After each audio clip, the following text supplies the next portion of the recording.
పడుతుందన్న ఉద్దేశంతో విద్యా హక్కును కల్పించిన డాక్టర్ బిఆర్ అంబేద్కర్ గారికి మనం అందరం ఒకసారి గట్టిగా చప్పట్లు కొట్టాలని కోరుకుంటున్నాం. మొట్టమొదటిసారిగా నేను ఒక సోషల్ వెల్ఫేర్ స్కూల్కి ఎప్పుడు వెళ్ళాను అంటే మా నాన్నగారు సోషల్ వెల్ఫేర్ మినిస్టర్గా ఉన్నప్పుడు మమ్మల్ని ఎక్కడికైనా తీసుకెళ్తే అక్కడ ఆ స్కూల్స్ని ఇన్స్పెక్ట్ చేసేవాళ్ళు. అట్లా నేను ఫస్ట్ టైం 8th క్లాస్లో దాదాపు ఒక 25 ఏళ్ళ కింద నేను ఒక సోషల్ వెల్ఫేర్ స్కూల్కి వెళ్ళడం జరిగింది. అప్పుడే నాకు సోషల్ వెల్ఫేర్ పరిస్థితులు ఎట్లుంటాయి, పిల్లలు ఎట్లుంటారు అనేది ఒకసారి నేను తెలుసుకున్నాను. అదేవిధంగా ఈరోజు ఇంతకుముందు మన ఎమ్మెల్సీ గారు చెప్పినట్టు pay back to the society. ఎందుకంటే మిమ్మల్ని చదివించింది ప్రభుత్వము, సమాజమే.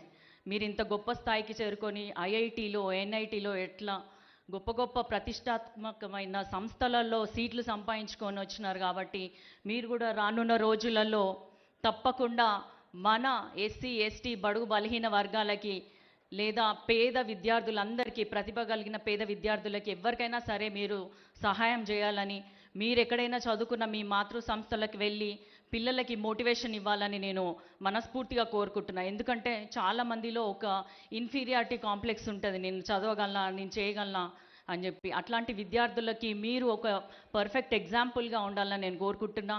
మీరందరూ కూడా తెలంగాణ ప్రభుత్వంలోని విద్యా వ్యవస్థకి బ్రాండ్ అంబాసిడర్స్గా ఉండాలి. ఎందుకంటే మన సీఎం గారు ఏదైతే యంగ్ ఇండియాకి నేను బ్రాండ్ అంబాసిడర్ అని చెప్పి ఇప్పుడు యంగ్ ఇండియా ఇంటిగ్రేటెడ్ స్కూల్స్ అని దాదాపు 55 నియోజకవర్గాలలో 200 కోట్లతోటి దాదాపు 11,000 కోట్ల నిధులు మంజూరు చేయడం జరిగింది.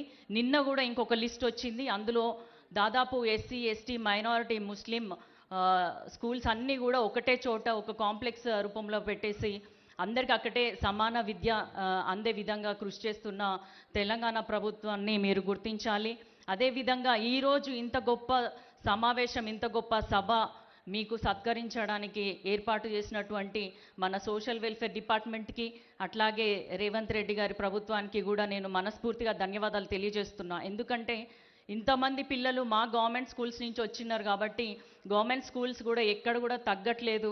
అందరూ కూడా గొప్ప గొప్పగా చదువుకొని ముందుకెళ్తున్నారు. టాలెంట్ అనేది ఎవరి సొత్తు కాదు. ఎవరైతే కష్టపడతారో అది మట్టిలో మాణిక్యం లాగా తప్పకుండా పైకి వస్తారు.